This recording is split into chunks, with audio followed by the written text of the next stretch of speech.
We'll do it live. Doing it live. Welcome, everybody, to Always Almost There evening after show. We've got a big night tonight.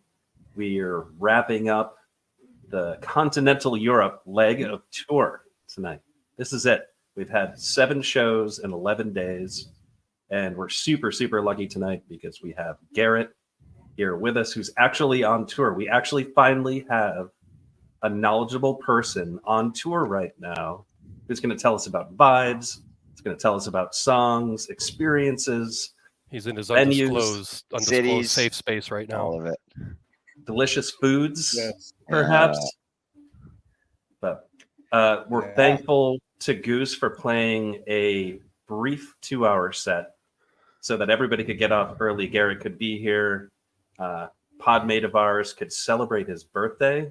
He's the ripe old age of 17 today, so cheers to him. And yeah, this is great. It's the first real guest we've got, so I'm excited. Garrett, thank you for being here. Thanks, Garrett. My absolute pleasure. I am still weirdly awake. It's 2 a.m. I think I'm conditioned to this now, and yeah, we'll be waking up in 4 hours to catch a flight over to Scotland. But excited to be here and chat about tonight. It was a really awesome. Belgium was awesome. And to be clear, Garrett, you're doing the entire run, right? All the way through the end? Yeah. Everything except for I didn't do that random Holiday Inn. The conference room fest. Conference. Conference classroom sweet fest. Amazing. Well, we should talk about music because we have 2 shows to talk about. We didn't get to pod on Saturday, and we've got this show from earlier today, which I'm still never going to get used to saying on the show. But let's dive right into Berlin. And before I do the set list, Garrett, tell us about Berlin. Like, what was your experience like there? Vibes. Yeah, Berlin was a very interesting city. The morning of the show, me and Ryan and our group that are doing the tour together went over to the Brandenburg Gate, grabbed some food over there. Really killer food in Berlin. Some schnitzel, and then me and Ryan went over to the German History Museum. Nice. And then went over by the venue in the afternoon. It was a weird venue. It was very dark out. We had to walk through some protests. Police were shut down all the streets. And then you get to the venue and it's just dark. Everyone's waiting in a line in total darkness. And then you get into the venue and it's, I guess, an old Nazi stable. There's weird poles, just in the middle of the venue. I usually try to stand by Getty, and I couldn't see anything from the back because of the pole. And then there's also the pole on stage. So when the roof was sort of a little different too, it looked like. Yeah, it was actually really cool architecture inside. Giant disco ball on the ceiling, and I did, for the second time out of 50-something shows, I just decided to go in the front. So I was right next to the speaker, right on Trevor's side, and that was a good move because this was a really fun show to be up front for. And yeah, the crowd came in. It was pretty packed there. The line was pretty long pre-show, and yeah, that brings us to the show itself. Nice. Awesome. Yeah, and at some point I do want to ask you about all the people that are on tour, but I really want to talk about some music first. So let's dive into the show. This is November 11th, so we're going back a couple days at the Gretchen in Berlin. We have a Mr. Action opener, hot Mr. Action, just shy of 10 minutes. So this is about as drawn out as it gets. Was that? And that was a swap because Elizabeth was on the set to open. And then they went with the Mr. Action. Well, topsy-turvy. Yeah. That's my choice there, always. Yeah, they probably were like, we could do Elizabeth, but, it's Mr. Action. We have to do that as an opener, right? Set the show right. Yeah, and then you get a 2-pack of openers like you normally do. Then you get a hot Elizabeth that leans extra hard into the Chugel, which I promised to say about 100 times on this podcast, and I'm doing that. Foreshadowing. Yeah, I mean, there's a lot of Chugel to talk about, and this one is just fiery. I mean, Goose in Europe, in my opinion, and feel free to challenge this because this might be absurd, is just like a straight rock and roll band. They are going out there and playing rock and roll shows. They are not a jam band in Europe, really. I mean, they're a jam band, but they're leaning extra hard into, Elizabeth, a song that traditionally, at least over the last few plays, has been a huge jam vehicle. And then you just get the straight rockin' version here. And then you actually see some more straight rockin' Chugel in the rest of this show and then in the next show. But in any case, so you have that, and then you have Time to Flee, which I think is one of my 2 jam highlights of the show. Doesn't really go anywhere crazy, but absolutely gorgeous jam in this Time to Flee. Garrett, what were your feelings on this when you were in the venue? I'll be honest. A few days ago feels like 7 weeks. So recalling specific jams and things from the show is a little tricky right now. I do remember really enjoying the Elizabeth, and really enjoying the Time to Flee. That whole first set was just really solid, top to bottom. Yeah, I think setting it open with a Mr. Action. I mean, I always have been, it's been on repeat from me for sure, but I think just a great opening tune, sets the mood really well, and has also been a song that's sort of started or been in the earlier songs of very pretty solid shows overall. And it's just it's fitting. I was kind of thinking Berlin, you'd get either the Dr. Darkness or a Mr. Action. It sort of feels like it's a proper song for sort of that environment. Like you guys said, great Elizabeth, good piano sort of build from Peter, and then coming off of the Chugel clav, and then we get just some nice Rick. But yeah, packs a lot in for 10 minutes, and then a beautiful Flea, short, but punchy. That one with more of a traditional Peter build, and then Rick just kind of took off and very nice. Kind of stayed in the groove. Obviously, it's been a theme as we've seen, like you said, Neil, very rock and type 1 shows. This one I felt had a little bit more of like a micro jam show, the whole show. Oh, it was like you kind of were getting there. They didn't really let it loose. I mean, a couple songs, Rosewood in the second set was great. Yeah, Rosedale had later, good especially. Stuff. Yep. Yeah, but they all sort of were there, almost like the Flea had that potential to get there, just didn't really release too much. But a 3-pack of opening songs that very good mood. Like, enjoyed this walking around the city in Milwaukee myself with a friend, and it was great. I loved it. Yeah, good opening. Kev, anything? I'm writing a Chugel. I was hanging with Jive Goose as this show was happening on Saturday. He was good vibes on Saturday, huh? Excellent vibes on Saturday up in the mountains there. Beautiful day, bluebird sky, able to go outside a little bit, not having to worry about the snow or anything. So the vibes up there were pretty high as well. Very danceable show. Like I was there tapping my foot, getting up, moving around, spinning a little bit the whole time. Saying Jive Goose a little back on the train when I'm writing a novel started up. Totally. It was a good show, like you said. I think Neil back at the beginning saying that like Goose in Europe is a rock band. I think that's an excellent observation. You're getting a lot of 4 or 5 minute like blistering jams, just not the ones that we normally like to talk about. Yeah. Yeah. So go ahead, Garrett. No, and something I'll also mention. This was another PRS show. Rick pick up the DeLewis to start it, and the PRS has just been sounding killer on this tour. It's been sounding way better. It's fitting for the rooms. It feels like. Yeah. Though he was back to the DeLewis tonight, but the PRS in that room last night. I wonder if it's a room by room thing. What's sounding good that night, but yeah.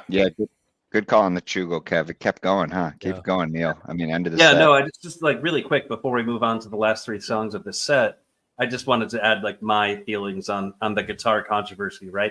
Because now everybody's talking about it. Now that he's switching between guitars, back and forth. And I don't notice it so much visually, like when I'm looking at it, but I hear it. And I'm one of the people who likes the new guitar a lot because it's just got a lot of noise. And it's like, I think that's why people don't like it, actually, is the reason why I like it. It's just like sometimes shrill and noisy and like, I don't know, it just has a feel to it that is unique. And that I like. The PRS is just maybe it's too clean for me. Yeah. And too crisp.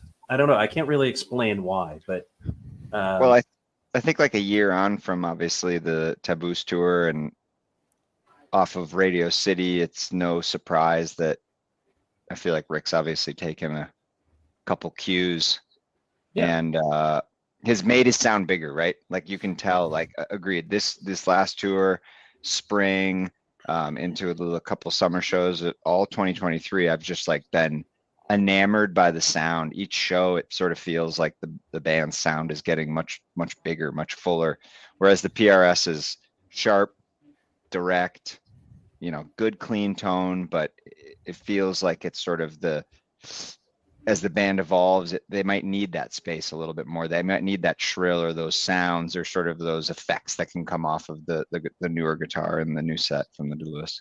Yeah, it's like it's a tough instrument to wrangle, I think. Just knowing how to coax those sounds out of it is going to take him some time. But it was clear after Radio City that something needed to be done. So I'm just excited that he's doing something. We said it on the podcast before, but let's just dive back into the show though, because we've got a bunch more to talk about. We've got a Rockdale replete with more Mario coin sounds on the plaid. So Peter's now discovered this sound and he is going to stomp all over it. And he actually fits it in like really tastefully. I think he found it again by mistake. And like, if you just watch the video of him finding it for the first time, it is one of the most joyful experiences I think I've had in the last like couple of weeks. Just made me so happy. His look back over where he's like, I found it. I found it. Yeah. And so like he found it again in this Rockdale, and it's so great. And then he starts to actually mix it in with like actual playing instead of just like kind of going ding ding ding ding ding. So it's pretty good. Sorry, Gary, what did you have there? No, Peter, Ryan asked him about it the other day in Amsterdam, and he was like, I went to go press the keyboard, and it just came out. So it was definitely an accidental discovery that has been fun the few times he's done it. Yeah, absolutely killer. So good Rockdale, short and short sweet. Rockdale, nothing really crazy. It's that's like slower tempo too. So it's on the shortest of Rockdales ever. So really not much to talk about there. Oh, wow. And then you get I'm writing a novel, more Chugel. Writing a Chugel. And this one is good. There's a Peter guitar solo in this one that is fiery. It's so good. I love it when Peter likes Peter's guitar solos. I do love his guitar solos. I know. Go back. Me too. Not that this is like any kind of like big endorsement, but you go back and listen to like his guitar solos. Are you saying that he's not a good guitar player, Neil? Well, he's not Rick. I think everybody would agree on that. But his guitar solos in Zelly are awesome. He makes some crazy sounds though. Yeah, that's the best part. He's just Yeah, I do love his guitar playing. I'm a huge fan of Peter's guitar playing. We need more of it, more solos, whatever. I'll take all of it. And then you get a pretty fiery Hot Tea set one closer, pretty rare and micro weird. jammer. Yeah, Set it's not an encore that shit Hot Tea. This is a set one encore closer Hot Tea. Yeah. Garrett, any thoughts on these three? I'm writing a novel was really fun. Though I've only gotten it one other time before. That was the Radio City with Father John Misty. Yeah. So it's nice to get a straight Goose version. The whole set just had a real good energy. The band was really feeling it. Very tight together on stage, where like they couldn't even like walk. There was no pathway to their instruments, so everyone's like climbing over things and just all real close together. And then the Hot Tea one of those songs where it's like, all right, I've heard it 1,000 times before, but like once it gets going, it's real fun, especially when it's not closing out the show. So I much prefer mid set or first set closer than to end the night on it. Same. Cool. Yeah, we had a lot of stream difficulties here. That was the only problem, I think, in terms of us trying to catch it. The T in particular just got real bad, but Yeah, it started to get bumpy, choppy. it's yeah, fun set. Just good set. Set 2. Yeah, I'll do set 2. So here we go. We get Slow Ready, which everybody, myself especially, was expecting So Ready. Can you believe that some people for Fantasy Goose put both So Ready and Slow Ready on the same card for the same show? Hey, it worked because Hey, they you got a had hedge. the set list the night Hey, before. boy. They had So. You got a hedge, Kev. Yeah. You are a betting man. How Well, dare you? just from what we've talked about, we've only bet on gentlemen type situations, pardon. But I don't know if that sounds better. no, I'm not sure. I'm just gonna pull back from here. But Okay. You gonna pull out there, D? So here, why don't I finish reading out the set list? How about we go there? So we have Slow Ready into Same Old Shenanigans. Then we get a Rosewood Heart. And actually, I'm going to read this whole set because it all kind of fits together because there is no stop, really.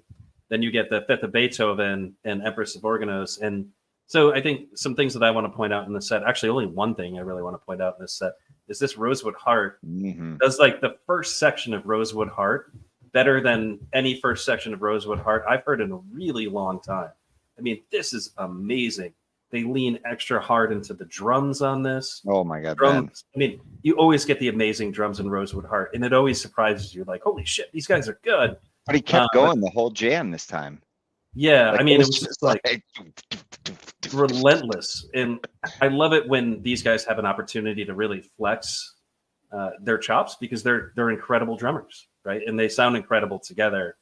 I love this Rosewood Heart. I thought for sure they were going to drop off and do that second jam on the back half of Rosewood Heart and have it just be this amazing thing. And they just wanted to play Fifth of Beethoven, man. Like,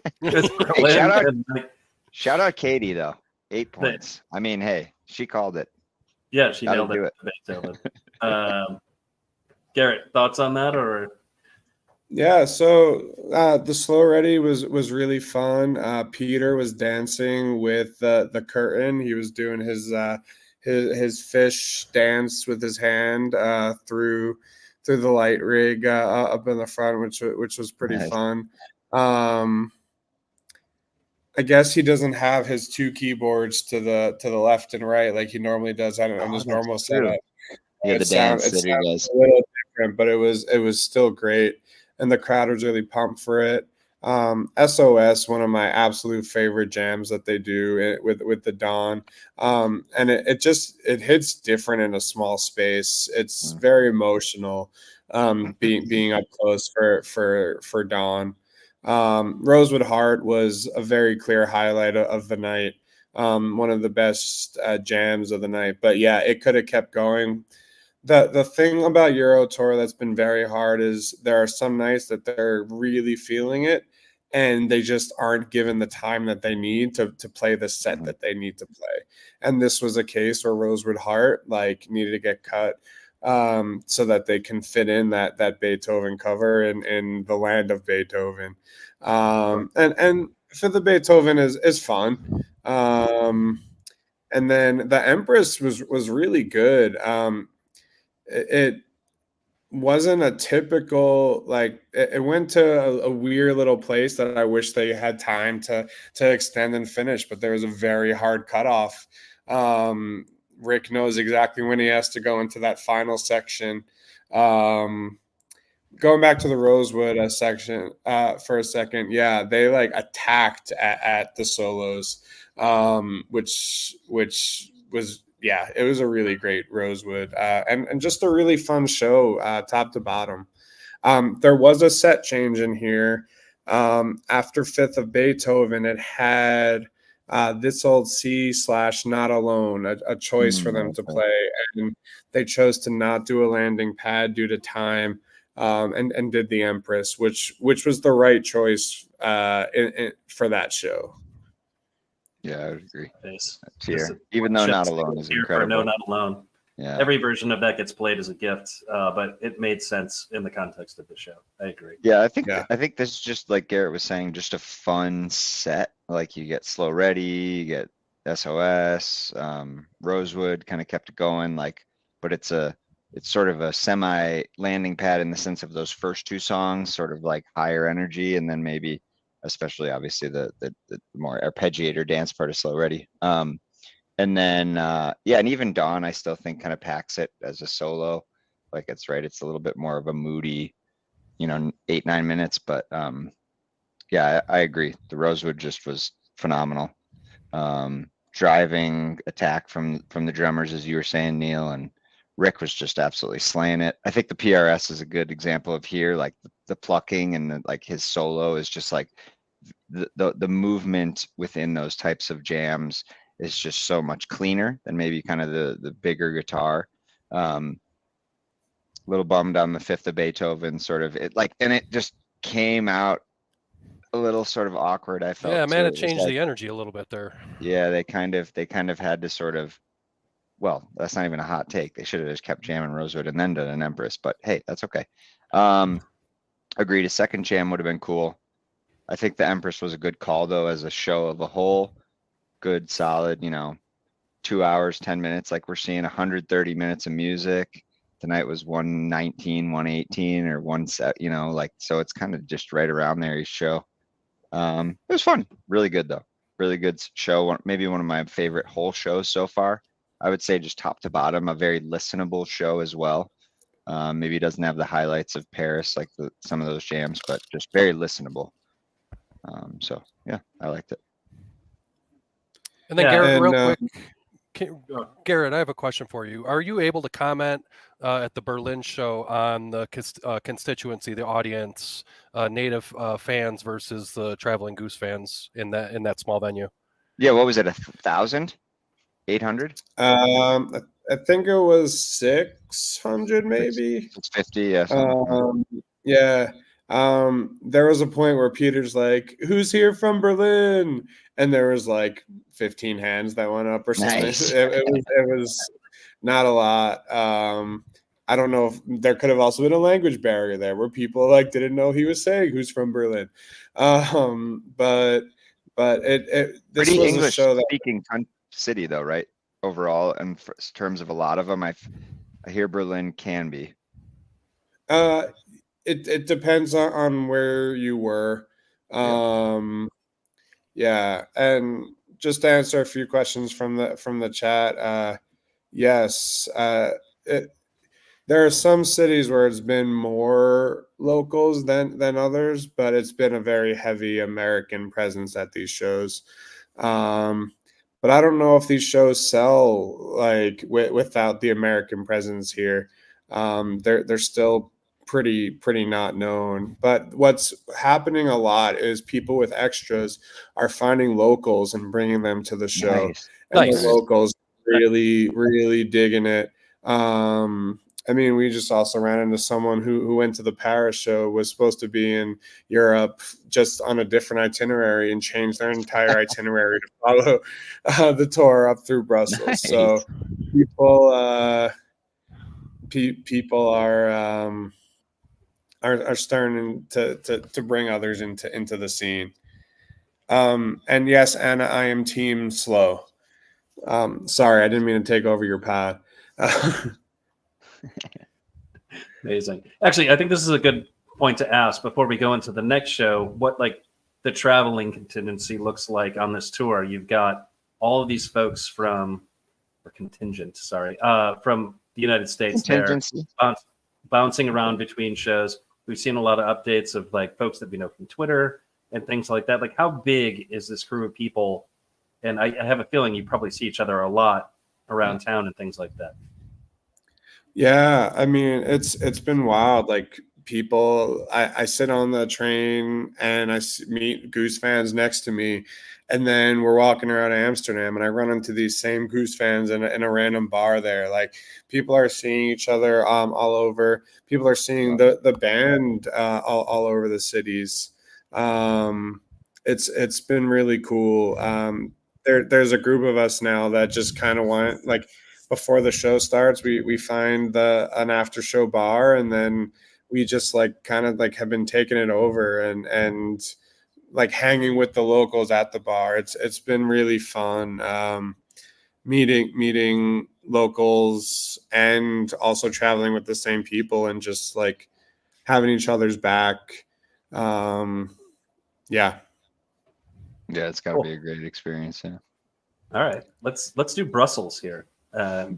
Because this happened earlier today. I mean, this was like 5 minutes ago, or maybe 5 days ago in Garrett's Birthday mind, show. depending on show. how you look at it.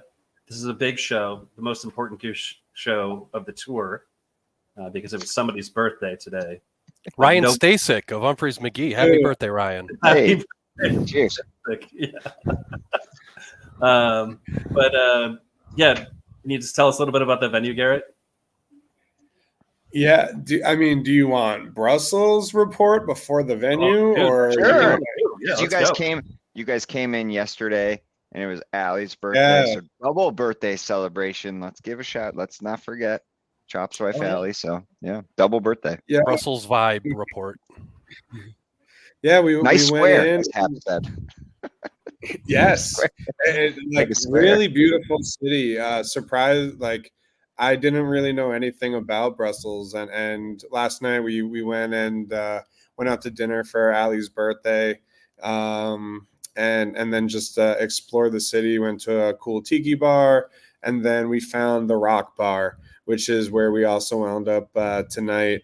Something that's really weird about bars in Belgium, and this also has to do with why the show had to be done so early, is they have decibel meters in the bars. So like it has to be very, very quiet, especially at a certain amount of time. There may be a certain member of your pod that kept making the decibel meter go up. I'm not going to mention names. Fucking house. And so they'll like shout you out and be like, quiet it down. It just has to be like the music is very low. It has to like just stay quiet in the bars. I wonder if there was a meter and and- someone was setting it up. And Garrett, I have a question. Is this a bar that's in like a residential neighborhood, or It's Well, it's city in residential. the Grand Palace area, which is like residential. It's like I don't mixed really- I don't residential? really know. Mixed residential, hotel, all that.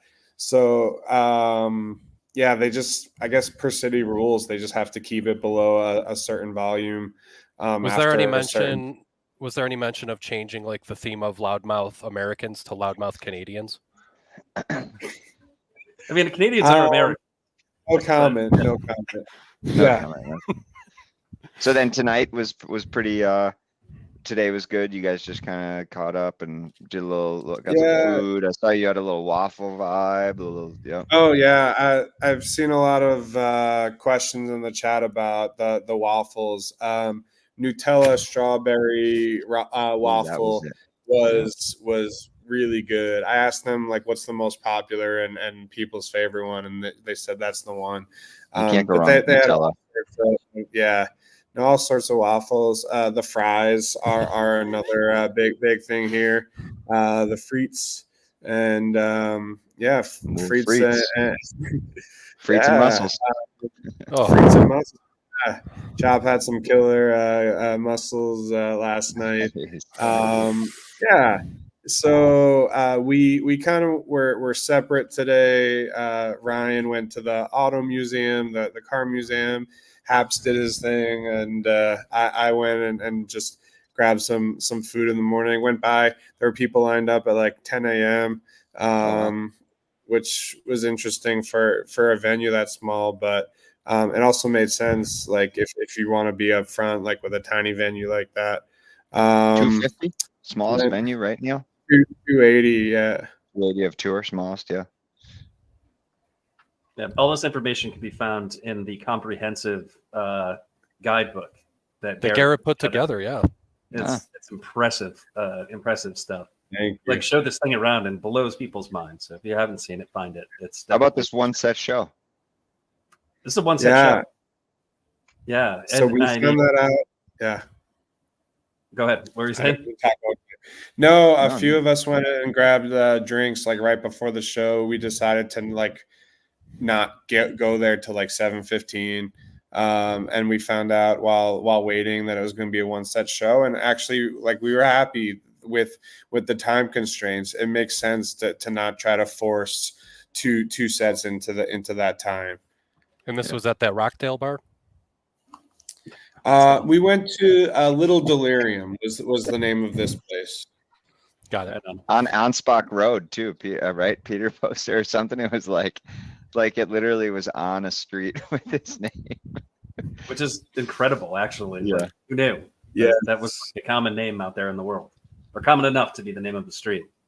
But all right, let's dive into the music here in minute 30 of the podcast. Let's get into the second show. So we have a Lead the Way opener, which is absolutely fantastic. This song is showing up more and more now. This is on the shorter side of Lead the Ways, but you still get that gorgeous, beautiful jam that you always get in Lead the Way. Again, I'm obligated to say this when we talk about the song. Someday the 20-minute version of Lead the Way is coming, and it's going to be amazing. And then you get the finisher of the Chugel trifecta. Chugel. This is it. Like, we were talking about this actually Saturday night. We were like, what are the other Chugel songs that Goose can play? And here it is, the finisher of the trifecta, Green River. And this version is awesome. Yeah. Like, I never thought I'd be like sitting here talking about, an exemplar version of Green River. It was really good. Always almost there. But this is really good. It's really worth good. going back and listening to. And then I'm going to we'll talk about the animal too in this context, which is, I think, Garrett, you might have more thoughts than I do. I only got 2 re-listens of this, but I wasn't actually there. This is special. And this whole entire time we've been talking about shows and saying like, well, this is like a, type 1 version, as much as I don't like to really use type 1, type 2 to describe, especially as like a pejorative when talking about songs. But like here, this is an insane animal. So you get an insane animal after a pretty fiery start to the set in terms of like 2 pretty rare songs. I think it was a 66 show gap on Green River. What were vibes in the venue, especially among like folks from the United States who are there like looking for the jams and really not getting them for like the last several shows? Yeah. So venue was like really tiny, but not packed. There was a lot of room in there. So Nice. people were like happy, like not uncomfortably, like irritated by like people being on top of them or anything. Just a tiny venue. I know some people care about the bathrooms. Terrible bathroom situation. The only time to bring it up. Yeah, it's worth it if it's bad. Yeah. Crappy shitters. Oh yeah, one bathroom with one urinal in the entire place. But it was the upstairs tiny room. It's amazing what Getty is able to do with this. We before the show, when we went out to grab drinks, we were talking about songs we really wanted to hear, and for me, it was "Lead the Way." So for them to open with it was really awesome. I think the only other one I heard this year or one was what was it, Vegas, where they played it, and that version was really special to me. This one felt just like a standard Lead the Way, and it didn't hit me emotionally like it usually does, but it was still like, it's Lead the Way. And it's just always a great song. Green River, Rick crushed Green River tonight. They like we were talking before about attacking it in Rosewood. It just felt like they were attacking Green River too. And then the animal, it's one of those things where they played the first note. I go Arcadia, and Ryan goes no animal, which is like happened multiple times now this tour. And then Animal starts, and it's just a very different feel from other Animals. It's not like the fast like intro. Oh, yeah, it was even a very start slow. Well, it was a very slow and patient animal.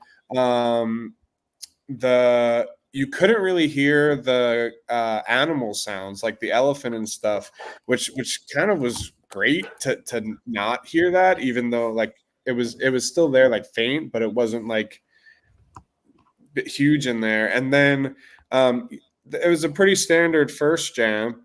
And then I was expecting it to go into something else, and then they just started changing up the feel to it.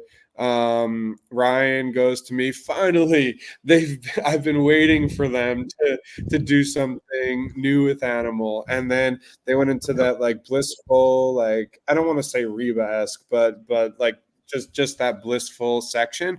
And when you thought that was done, they went into a whole third section with the double time drums from Ben going there. So it just was really great to see a multi-section Animal Jam. And this is one of the first jams of the entire tour that really is getting into like multi-section type 2 territory. And it wasn't even a finished Animal. So yeah, but Yeah, I definitely want to re-listen. Yeah. Yeah, no, I was gonna bliss. A lot of bliss. agreed. I keep it going on the bliss though. The unfinished part like actually surprised me. They were gonna play that song for almost 27 minutes and not finish it. I mean, that means they got carried away, right? Which is great. Like that's what I want to see. I want to see them getting carried away and being like, oh shit, like we've been playing this for like over 20 minutes now. Like we just got to end it so we can play another song. Which is like we've definitely heard them say before, right? Like where it's just like we've gotten in too deep. Like we have to play a song now. Yeah.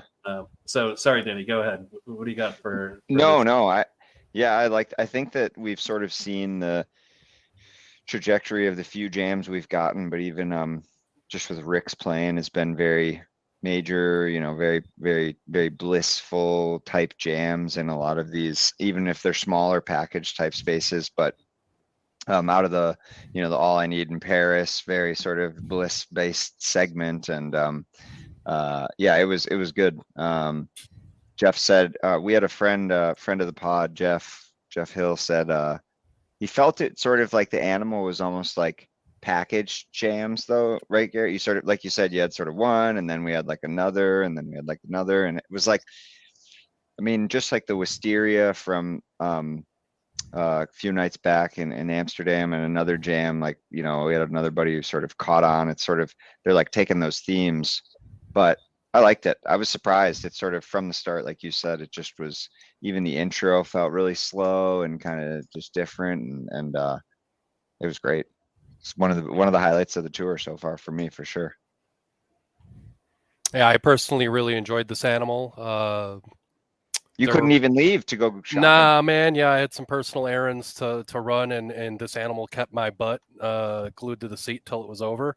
Yeah. I really enjoyed it. I dropped in the chat earlier today that it sounded like at one point the jam, much like Danny Rosewoods was saying there, the jam was perhaps from a section from another song or had been played before, but my ear wasn't quick enough to place where it was.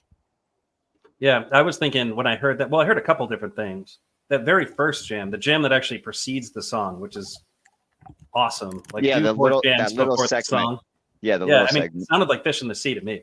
I mean, it was somewhere in the middle of like Animal and Fish in the Sea. Like it has like I'm not gonna hum it, but like you know what I'm talking about. That it's droning important happens in Fish in the Sea. It's just important to mention before we move on that both whales and goats are animals. True things. Yeah, good call. That's true. But yeah, so this is maybe the jam highlight of the tour so far. Certainly the jam highlight since Paris. Right? Yeah. People are really high on that All I Need that happened in Paris. I am one of those people. I have yet to really listen to this enough to have an opinion either way on like what I think is like the better jam, but some people want to call this the goat Animal. I don't know. I'm not going to do that on an evening after show. That feels incredibly hasty. Maybe the day after show, but I also, before you even go further, there was I remember looking back and I almost thought like Everything Must Go too. Peter kind of hit like that very like kind of the sort of dull. I obviously we need our other friend of the pod on co-host, everybody he who must not be named, to talk about the piano sounds that Peter creates with Everything Must Go. It's sort of like a little twinkly, it's like sustained, but it sort of is very sort of bright. And I like remember being like, oh, Everything Must Go. Maybe it sort of had this like lull, and then kind of found another space. Like you said, we hit the synth, but it was maybe Arcadia, maybe this, maybe not. Yeah, just solid. I don't think it'll hold up. Maybe it felt a little sort of packaged in comparison. The All I Need was very raw, as a song, for sort of, in a good way. I'm saying like raw, and maybe and kind of just a little bit more new or something different, whereas the Animal kind of had those segments. But Talking about the Parasol I Need. yes, yeah, not the Conference Center one. Yeah. I don't think anybody's actually heard that song, so No. It's gonna live on. But yeah, and It then might have been amazing. kept it going. We kept it going for the birthday boy with another nice middle set package here, huh, Neil? Yeah, no, I mean, like, they were really thoughtful when they did the show. They, no set break. So Seekers 1 and 2 right in the middle, minutes wise. It was So, perfect. It gave me the excellent kind of- opportunity to transition from the couch to the grocery store, so I couldn't complain. Yeah. So you get Seekers right in the middle of the set, right? We don't know if this is the second set Seekers, but we were kind of calling that when we're calling Or it a that. second set opener. Yeah, or it's the set break Seekers. I mean, it depends on really how you want to chop it up. You can do this any way you want. Much like the pod. Redbird, another one of those sizzling Type 1 versions. Drums. This one, Drums. it is so cool. This is really good. Drip drums. I don't know. Yeah. You were saying that, Danny? Like, yeah, man. Descending there's, like, bombs. drip drums throughout this Redbird. Absolutely killer. Then you get it into Inside Out, which everybody knows is my favorite song by my favorite band. And then I'm just going to lean into this because it's gone on for years now. So I'm just going to say these things so nobody else will. And then I think we'll stop right there. So we have Seekers, Redbird, Inside Out. Yeah. Pretty nice transition in the Inside Out, too. Yes, very, very. Yeah. Someone that shall not be named was super pumped when Seeker started. But the quote, I believe, was, well, there's no set 2, so at least it can't kill set 2. In the venue, love it. Thank you. Yeah. Heard at the show, or over. He's not going to overheard like at that. show. Yeah, he's not going to like that quote. That's my bad, I guess. It's late. Don't worry, Garrett. We'll edit it out. Don't worry. Good thing we're not live. No, it was pre-show that it was said. So when it started, it was everyone knew that Seekers was coming. So, and then I happen to really like Seekers Part 1, and then Seekers 2 just has that great solo.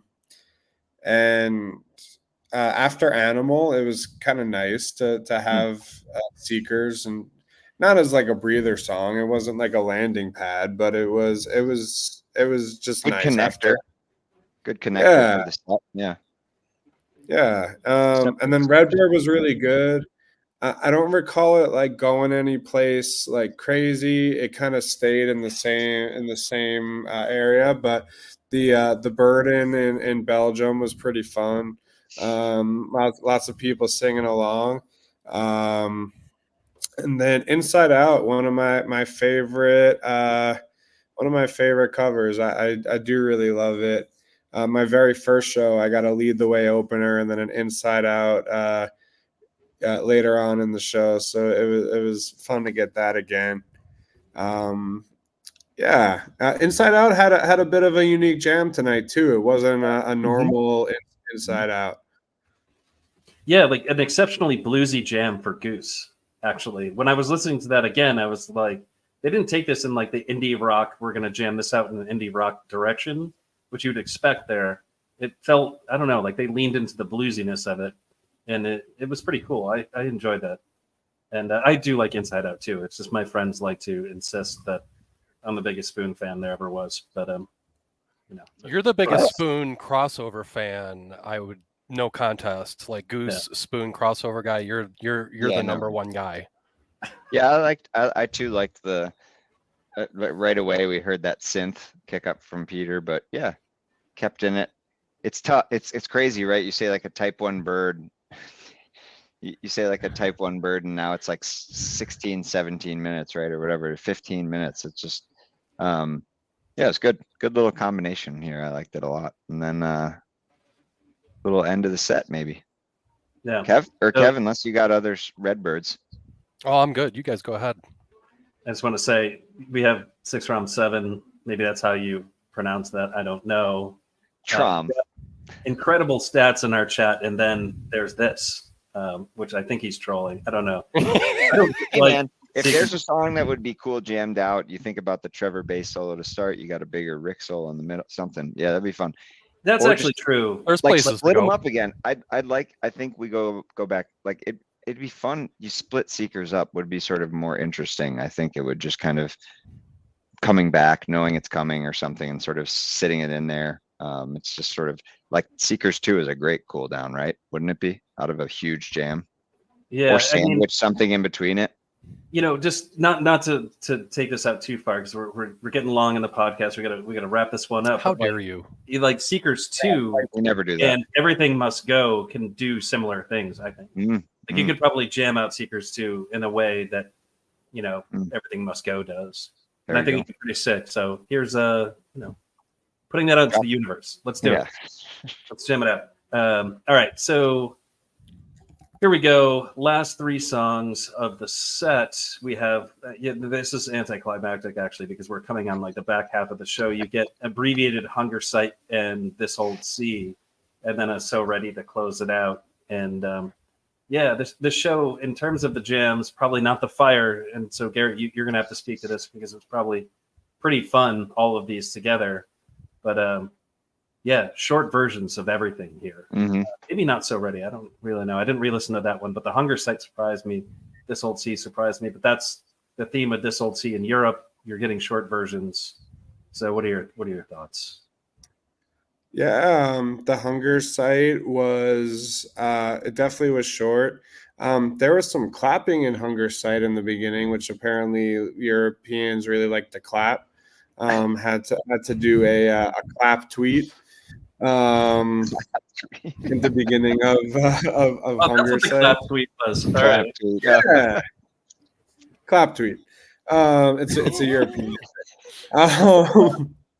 And the Hunger Sight, it didn't really go anywhere. I thought they might have just done the short Hunger Sight and go into Dripfield maybe to end the show.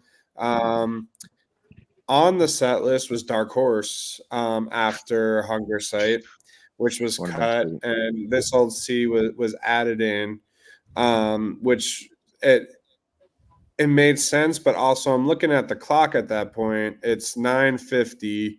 They have a very I'm like, they're not playing a 10-minute This Old Sea to close the set. I was expecting maybe a This Old Sea Butter Rum. So when they started So Ready, I immediately asked your pod mate, are we getting this without satellite? And then 10 o'clock hits and they haven't even finished regular So Ready, and then they just blew past curfew for another 7 minutes for So Ready. But I think it was one of the shorter so readies. And when they got towards the end of it, you could definitely tell them like being like, all right, we gotta close this out. We need to finish this up. I know I just saw a message that said they should not have cut Dark Horse and Madhavan, but given the time constraints, I would rather them cut those songs and do them justice in Glasgow. Then a 6-minute Madhavan. Yeah. Yeah, no half-ass Madhavans. We learned that last year. And what was that? Michigan? Chicago. No, Yeah, in Chicago, well, yeah. in Chicago or in It's all the same to me. yeah. Never I think, half-ass Madhavan, man. whole ass Dark Horse. Yeah, we would love to see. I've been listening. It's fitting because I've been listening to Dark Horse the past couple days. Let's just get a nice one. Where's Thunder? Yeah. Back in Perry. That's where it is. Yeah. It's never coming back, or maybe it will. I mean, Better, maybe man. that's a thing we need to start talking about more often. I was Yeah. thinking about that the other day. People, the discourse needs to happen if it's going to happen. Put it into the universe. dark. Yeah.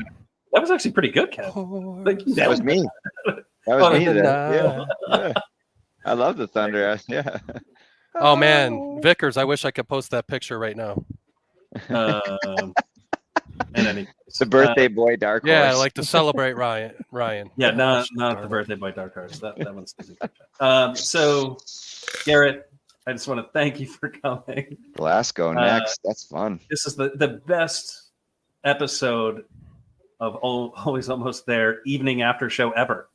Yeah, this is great. Certainly the Thanks, best guest we've had who's been on Europe tour. Thank you for staying awake. I don't think people realize how late it really is for you right now. Trooper. So I really appreciate you talking with us for almost an hour about this music and your experience there, because we've heard nothing yet. We had some other guy on and he was useless. Yeah. We're getting assaulted with vlogs, but I don't know how much that's No, conveying yeah. the musical experience. Yeah, Garrett, get to Scotland safely. Hit up as we said, we're heading over to the United Kingdom and got some other a lot of people going over for Bristol and London, and I just think that'll be fun. You guys will be in your native tongue and enjoy your time there. I've heard Glasgow's amazing, so yeah, enjoy it. We should also, again, just take one more opportunity to say happy birthday to Humphreys McGee's own bass player, Ryan Stasek. Yeah. And of course, Allie, and Allie. And Allie. Happy birthday. And Chop had a recent birthday as well, so shout out to all of them. Ryan, we're kidding. We love you, man. Happy birthday. Love you. Happy birthday, big guy. He's fast asleep. I hope he has to get up early tomorrow. Garrett, we won't keep you any longer. You have to get up early tomorrow. Any closing thoughts on this this run of shows or a tour in general? It has only been 14 days, and it's felt like 84 years. It's like we were just realizing today the tour is like just half over today in terms of shows. But outside of that, it gets a little heavier now. We're good. Yeah, and we get like 2 shows in a row, then 3 shows in a row. So it'll be nice to close it off that way. Yes, it'll be nice to also talk in the native language. It's been fun learning new languages, but there have definitely been some like challenging like navigation of like subways and reading signs and certain things. But yeah, we got a 9 a.m. flight over to Scotland, and then we'll close out the tour in the UK. Thanks again, Garrett. Yeah, thank you, man, for coming. Everyone, we'll see you soon. We'll be back here in a couple days. We'll be talking about Glasgow. Oh my God, what a Cheers. comment. Oh my goodness. All right. Good night, everybody.